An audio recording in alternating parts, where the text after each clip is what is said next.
ನಮಸ್ತೆ ಪ್ರಿಯ ವಿದ್ಯಾರ್ಥಿಗಳೇ, 5ನೇ ತರಗತಿಯ ಪರಿಸರ ಅಧ್ಯಯನದಲ್ಲಿ ಬರ್ತಕ್ಕಂತಹ ಕೃಷಿ ಪಾಠದ ಬಗ್ಗೆ ಇವಾಗ ತಿಳಿದುಕೊಳ್ಳೋಣ. ನಮಸ್ತೆ ಪ್ರಿಯ ವಿದ್ಯಾರ್ಥಿಗಳೇ, 5ನೇ ತರಗತಿಯ ಪರಿಸರ ಅಧ್ಯಯನದಲ್ಲಿ ಬರ್ತಕ್ಕಂತಹ ಇವಾಗ ಕೃಷಿ ಪಾಠದ ಬಗ್ಗೆ ತಿಳಿದುಕೊಳ್ಳೋಣ.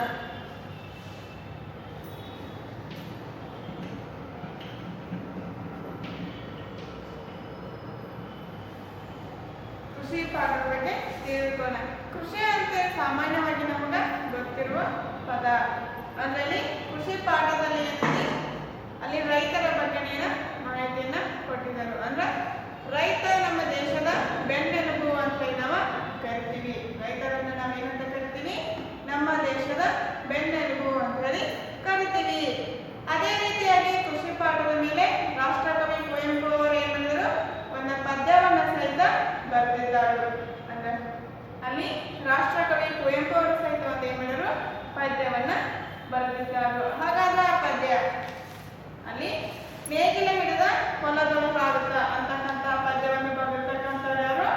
ರಾಷ್ಟ್ರಕವಿ ಕುವೆಂಪು ಅವರು ಬರೆದಿರ್ತಕ್ಕಂಥ ಒಂದು ಪದ್ಯ.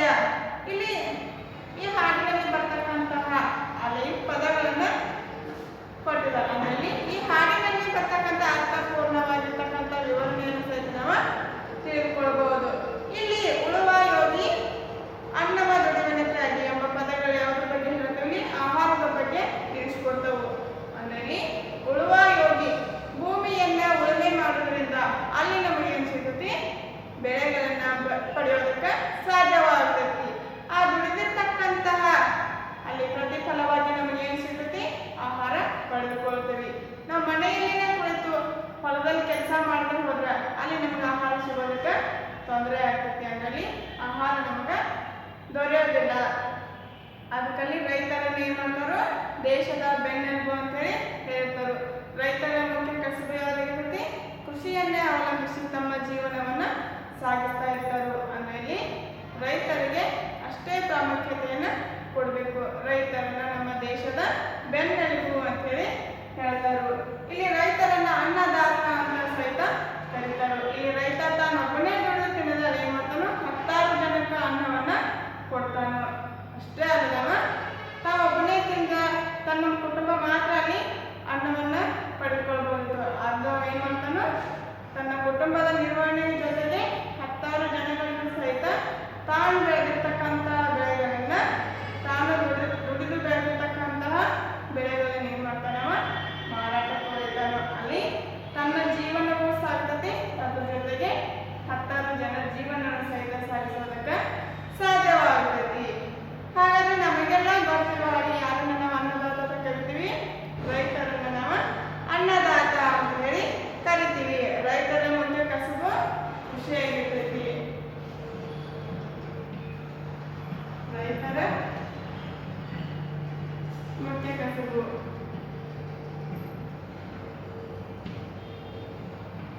ಯಾವುದಾಗಿರ್ತೈತಿ?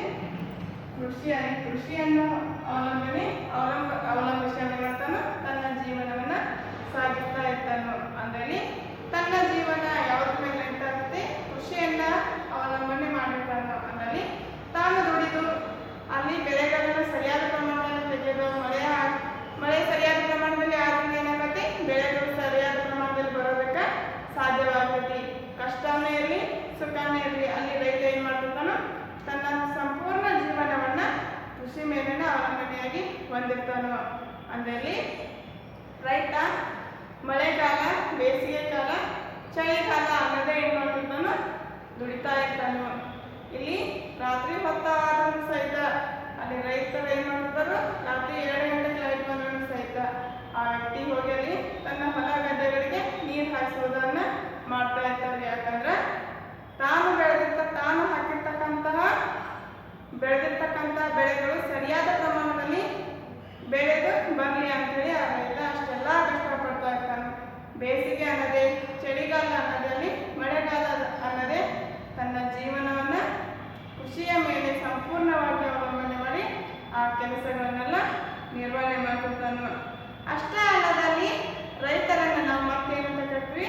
ಕೃಷಿಕರು ಅಂತ ಹೇಳಿ ಕರಿತೀವಿ. ನನ್ನ ರೈತರ ಮುಖ್ಯ ಕಸುಬು ಯಾವಾಗಿರುತ್ತೆ?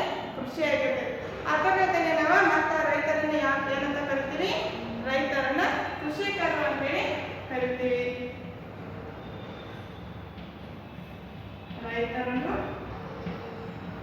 ಕೃಷಿಕರು. ಏನಂತ ಕರೀತಾರೆ ಅವರನ್ನ? ರೈತರನ್ನ ಕೃಷಿಕರು ಎಂದು ಕರೆಯುತ್ತಾರೆ.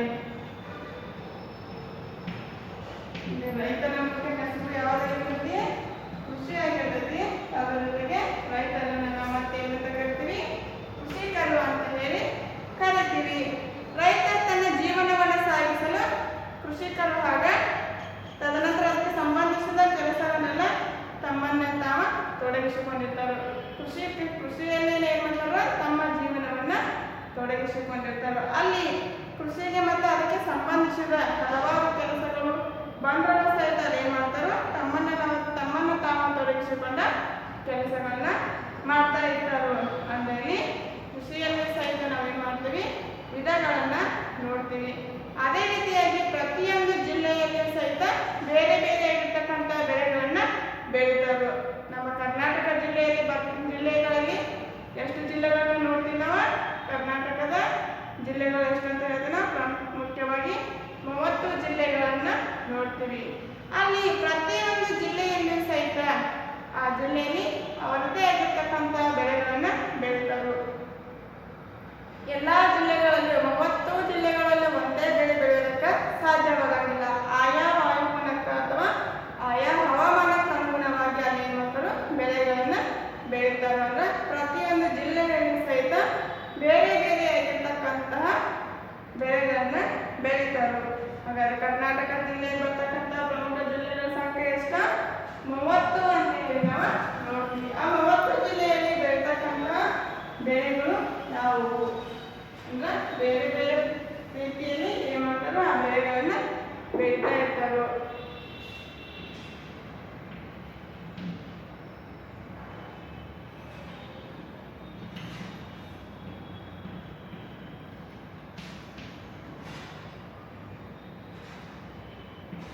ಈ 30 ಜಿಲ್ಲೆಗಳಲ್ಲಿ ಯಾವ ಯಾವ ಬೆಳೆಗಳನ್ನ ಬೆಳೀತಾರೋ ಅಲ್ಲಿ ಮುಖ್ಯವಾಗಿರ್ತಕ್ಕಂಥ ಪ್ರಮುಖವಾಗಿರ್ತಕ್ಕಂಥ ಬೆಳೆಗಳು ಯಾವುವು?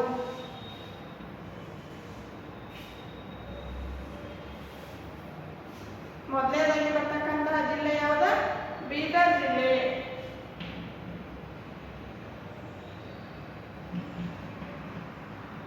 ಈ ಮೊದಲನೇದಾಗಿ ಬರ್ತಕ್ಕಂತಹ ಜಿಲ್ಲೆ ಯಾವ್ದನ್ನು ತೆಗೆದುಕೊಳ್ತೀವಿ ನಾವು? ಬೀದರ್ ಜಿಲ್ಲೆಯನ್ನ ತೆಗೆದುಕೊಳ್ತೇವೆ. ಹಾಗಾದ್ರೆ ಅಲ್ಲಿ ಬೆಳೀತಕ್ಕಂಥ ಪ್ರಮುಖ ಬೆಳೆಗಳು ಯಾವಂದ್ರೆ ತೊಗರಿ, ಗೋಧಿ, ಜೋಳ ಮತ್ತು ಕಬ್ಬು. ಮೊದಲನೇದಾಗಿ ಬೆಳೀತಕ್ಕಂಥದ್ದು ತೊಗರಿ, ಜೋಳ, ಗೋಧಿ ಮತ್ತೆ ಬೆಳೆದರು ಕಬ್ಬು. ಈ ಬೀದರ್ ಜಿಲ್ಲೆಯಲ್ಲಿ ಬೆಳೀತಕ್ಕಂಥ ಪ್ರಮುಖ ಬೆಳೆಗಳು ತೊಗರಿ, ಜೋಳ, ಗೋಧಿ ಮತ್ತು ಕಬ್ಬು. ಆಯಾ ಹವಾಮಾನಕ್ಕೆ ಅನುಗುಣವಾಗಿ ಆ ಜಿಲ್ಲೆಗಳಲ್ಲಿ ಏನು ಮಾಡ್ತಾರೋ ಬೇರೆ ಬೇರೆ ಇರ್ತಕ್ಕಂಥ ಬೆಳೆಗಳನ್ನ ಬೆಳೀತಾರೋ. ತದನಂತರ ಎರಡನೇದಾಗಿ ಬರ್ತಕ್ಕಂಥ ಜಿಲ್ಲೆ ಕಲಬುರಗಿ.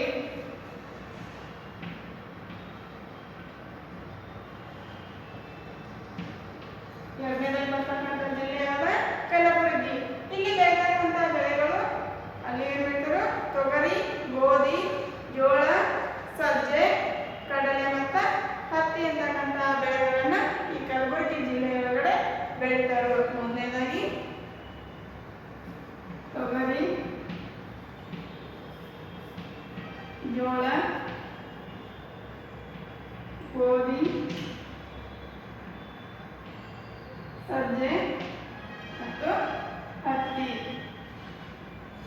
ಇದೇ ರೀತಿ ಕಲಬುರಗಿ ಜಿಲ್ಲೆಯಲ್ಲಿ ಬೆಳೀತಕ್ಕಂತಹ ಬೆಳೆಗಳು ಯಾವ? ತೊಗರಿ, ಜೋಳ, ಗೋಧಿ, ಸಜ್ಜಿ, ಹತ್ತಿ ಮತ್ತು ಕಡಲೆ. ಬೆಳೀತಕ್ಕಂಥ ಬೆಳೆಗಳು ಕಲಬುರಗಿ ಜಿಲ್ಲೆಯಲ್ಲಿ ಬೆಳೀತಕ್ಕಂಥ ಪ್ರಮುಖವಾಗಿರ್ತಕ್ಕಂಥ ಬೆಳೆಗಳು. ಹಾಗಾದ್ರೆ ಮೂರನೇದಾಗಿ ಬರ್ತಕ್ಕಂಥ ಜಿಲ್ಲೆ ವಿಜಯಪುರ ಜಿಲ್ಲೆ.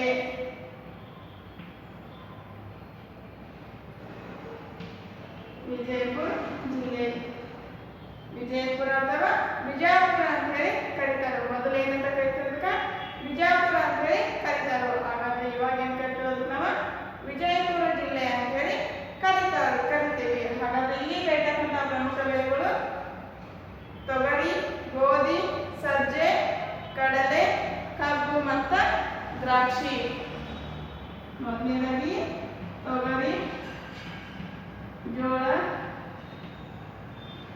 ಇಲ್ಲಿ ತೊಗರಿ, ಜೋಳ, ತದನಂತರ ಗೋಧಿ,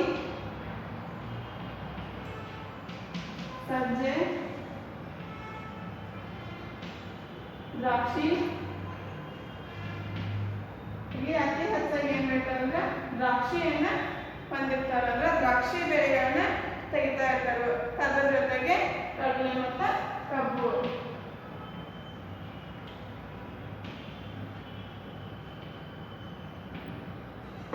ಇಲ್ಲಿ ವಿಜಯಪುರ ಜಿಲ್ಲೆಯಲ್ಲಿ ಬೆಳೀತಕ್ಕಂಥ ಬೆಳೆಗಳವ ತೊಗರಿ, ಜೋಳ, ಗೋಧಿ, ಸಜ್ಜೆ, ದ್ರಾಕ್ಷಿ, ಕಡಲೆ ಮತ್ತು ಕಬ್ಬು. ಇವುಗಳನ್ನ ಯಾವ ಜಿಲ್ಲೆಯಲ್ಲಿ ಬೆಳೀತಾರೋ ವಿಜಯಪುರ ಜಿಲ್ಲೆಯಲ್ಲಿ ಬೆಳೀತಕ್ಕಂಥ ಪ್ರಮುಖವಾಗಿರ್ತಕ್ಕಂಥ ಬೆಳೆಗಳು. ಇನ್ನು ನಾಲ್ಕನೇದಾಗಿ ಬರ್ತಕ್ಕಂಥ ಜಿಲ್ಲೆ ಯಾದಗಿರಿ. ನಾಲ್ಕನೇದಾಗಿ ಬರ್ತಕ್ಕಂಥ ಜಿಲ್ಲೆ ಯಾವ್ದ? ಯಾದಗಿರಿ ಜಿಲ್ಲೆ. ಇಲ್ಲಿ ಯಾವ ಬೆಳೆಗಳನ್ನ ಬೆಳೀತಾರೆ? ಜೋಳ, ಸಜ್ಜಿ, ಜೋಳ, ಸಜ್ಜೆ, ಜೋಳ, ಸಜ್ಜೆ, ತೊಗರಿ, ಗೋಧಿ,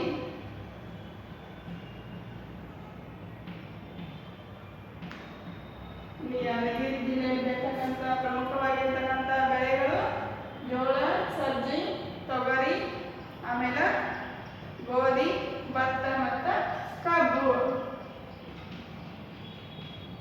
ಭತ್ತ ಮತ್ತೆ ಬೆಳೆಗಳು ಕಬ್ಬು. ಇಲ್ಲಿ ಅತಿ ಹೆಚ್ಚಾಗಿ ಪ್ರಮುಖವಾಗಿ ಬೆಳೀತಕ್ಕಂಥ ಆ ಜಿಲ್ಲೆಯಲ್ಲಿ ಬೆಳೆಗಳನ್ನ ಜೋಳ, ಸಜ್ಜಿ, ತೊಗರಿ, ಗೋಧಿ, ಭತ್ತ ಮತ್ತು ಕಬ್ಬು. ಇವೇನು ಬೆಳೀತಾರೋ ಯಾದಗಿರಿ ಜಿಲ್ಲೆಯಲ್ಲಿ ಬೆಳೀತಕ್ಕಂತಹ ಪ್ರಮುಖವಾಗಿರ್ತಕ್ಕಂಥ ಬೆಳೆಗಳು.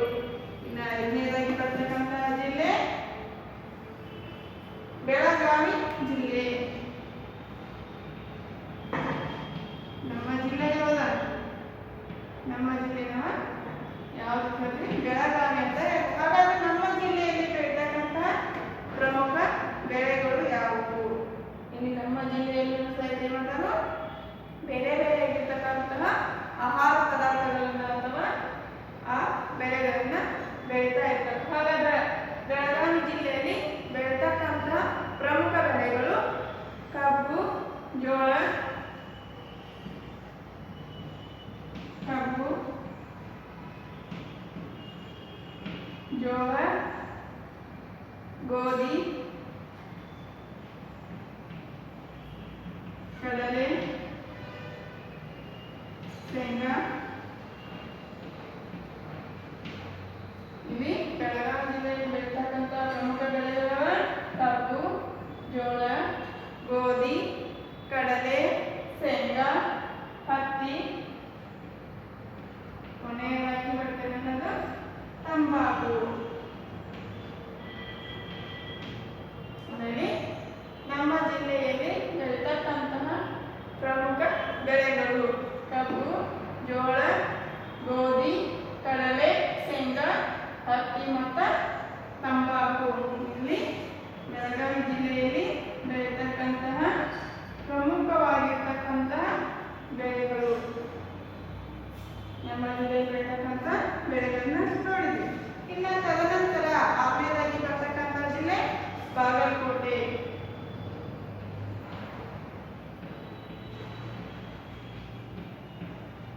ಬಾಗಲಕೋಟೆ. ಈ ಬಾಗಲಕೋಟೆಯಲ್ಲಿ ಬೆಳೀತಕ್ಕಂತಹ ಪ್ರಮುಖ ಬೆಳೆಗಳು ಕಬ್ಬು, ಗೋಧಿ, ಜೋಳ, ಸಜ್ಜೆ ಮತ್ತು ಕಡಲೆ. ಕಬ್ಬು. ಬಾಗಲಕೋಟೆ ಜಿಲ್ಲೆಯಲ್ಲಿ ಬೆಳೀತಕ್ಕಂತಹ ಪ್ರಮುಖ ಬೆಳೆಗಳು ಕಬ್ಬು, ಗೋಧಿ, ಕಡಲೆ, ಸಜ್ಜೆ.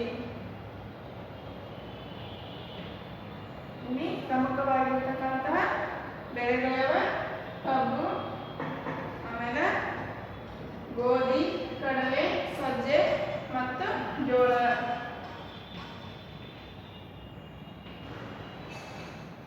ಇವುಗಳನ್ನ ಇಲ್ಲಿ ನೋಡ್ತಾನ ಬಾಗಲಕೋಟೆ ಜಿಲ್ಲೆಯಲ್ಲಿ ಬೆಳೀತಕ್ಕಂಥ ಪ್ರಮುಖವಾಗಿರ್ತಕ್ಕಂಥ ಬೆಳೆಗಳು. ಇನ್ನು ತದನಂತರ ಏಳನೇ ಜಿಲ್ಲೆ ಯಾವುದು?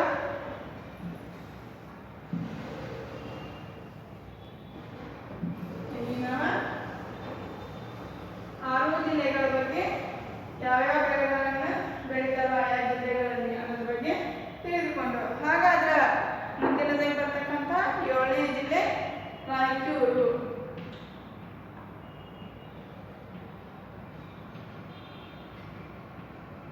ರಾಯಚೂರು ಜಿಲ್ಲೆಯಲ್ಲಿ ಬೆಳೀತಕ್ಕಂತಹ ಪ್ರಮುಖ ಬೆಳೆಗಳು ಅಲ್ಲಿ ಭತ್ತ, ಹತ್ತಿ, ಜೋಳ, ಸಜ್ಜೆ, ಕಡಲೆ ಮತ್ತು ಸೋಯಾಬೀನ್ ಅಂತಕ್ಕಂಥ ಪ್ರಮುಖ ಬೆಳೆಗಳನ್ನು ಬೆಳೀತಾರೆ. ಮೊದಲನೇದಾಗಿ ಅವರ ರಾಯಚೂರು ಜಿಲ್ಲೆಯಲ್ಲಿ ಭತ್ತ,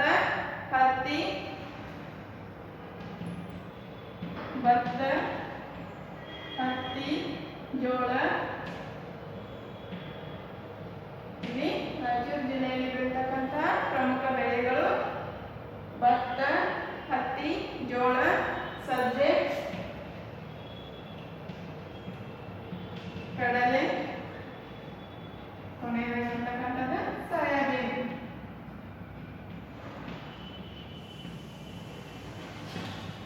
ಇಲ್ಲಿ ಸೋಯಾಬೀನ್ ಅಂತಕ್ಕಂತಹ ಬೆಳೆಗಳನ್ನು ಸಹಿತ ಬೆಳೀತಾರೆ. ರಾಯಚೂರು ಜಿಲ್ಲೆಯಲ್ಲಿ ಬೆಳೀತಕ್ಕಂತಹ ಪ್ರಮುಖ ಬೆಳೆಗಳು ಯಾವ? ಭತ್ತ, ಹತ್ತಿ, ಜೋಳ, ಸಜ್ಜೆ, ಕಡಲೆ ಮತ್ತು ಸೋಯಾಬೀನ್. ಇವು ಎಲ್ಲಿ ಬೆಳೀತಾರೋ ರಾಯಚೂರು ಜಿಲ್ಲೆಯಲ್ಲಿ ಬೆಳೀತಕ್ಕಂಥ ಪ್ರಮುಖವಾಗಿರ್ತಕ್ಕಂಥ ಬೆಳೆಗಳು. ಹಾಗಾದ್ರೆ 8ನೇ ಜಿಲ್ಲೆ ಯಾವುದು? ಉತ್ತರ ಕನ್ನಡ. 8ನೇ ಜಿಲ್ಲೆ ಉತ್ತರ ಕನ್ನಡ. ಇಲ್ಲಿ ಬೆಳೀತಕ್ಕಂತಹ ಪ್ರಮುಖ ಬೆಳೆಗಳು ಯಾವುವು? ಭತ್ತ, ತೆಂಗು, ಅಡಕೆ. ಮೊದಲನೇದಾಗಿ ಬೆಳೀತಕ್ಕಂಥದ್ದು ಭತ್ತ, ತೆಂಗು, ಅಡಕೆ, ಏಲಕ್ಕಿ. ಇಲ್ಲಿ ಉತ್ತರ ಕನ್ನಡ ಜಿಲ್ಲೆಯಲ್ಲಿ ಬೆಳೀತಕ್ಕಂಥ ಪ್ರಮುಖ ಬೆಳೆಗಳು ಭತ್ತ, ತೆಂಗು, ಅಡಿಕೆ, ಏಲಕ್ಕಿ, ಮೆಣಸು ಮತ್ತು ಗೋಡಂಬಿ. ಮೆಣಸು ಮತ್ತು ಯಾವ್ದು? ಗೋಡಂಬಿ. ಉತ್ತರ ಕನ್ನಡ ಜಿಲ್ಲೆಯಲ್ಲಿ ಬೆಳೀತಕ್ಕಂತಹ ಪ್ರಮುಖ ಬೆಳೆಗಳು ಅವು ಭತ್ತ, ತೆಂಗು, ಅಡಿಕೆ, ಏಲಕ್ಕಿ, ಮೆಣಸು ಮತ್ತು ಗೋಡಂಬಿ. ಇನ್ನು 9ನೇ ಜಿಲ್ಲೆ. 8 ಜಿಲ್ಲೆಗಳ ಬೆಳೀತಕ್ಕಂತಹ ಬೆಳೆಗಳನ್ನು ನೋಡಿದ್ವಿ. ಹಾಗಾದ್ರೆ 9ನೇ ಜಿಲ್ಲೆ ಯಾವುದು? 9ನೇ ಜಿಲ್ಲೆ ಧಾರವಾಡ. 9ನೇ ಜಿಲ್ಲೆ ನಾವು ಯಾರು ಕರಿತೀವಿ? ಧಾರವಾಡನ್ನು ನೋಡ್ತೀವಿ. ಹಾಗಾದ್ರೆ ಧಾರವಾಡದಲ್ಲಿ ಬೆಳೀತಕ್ಕಂತಹ ಪ್ರಮುಖ ಬೆಳೆಗಳು ಯಾವುವು? ಅಲ್ಲಿ ಹತ್ತಿ, ಜೋಳ. ಇಲ್ಲಿ ಧಾರವಾಡದಲ್ಲಿ ಸಹಿತ ಏನೆಲ್ಲ ಬೆಳೀತಾರೋ ಹತ್ತಿ, ಜೋಳ, ಗೋಧಿ, ಭತ್ತ ಮತ್ತು ಹತ್ತಿ, ಜೋಳ, ಗೋಧಿ, ಭತ್ತ ಮತ್ತು ಕೊನೆಯದಾಗಿ ಕಬ್ಬು.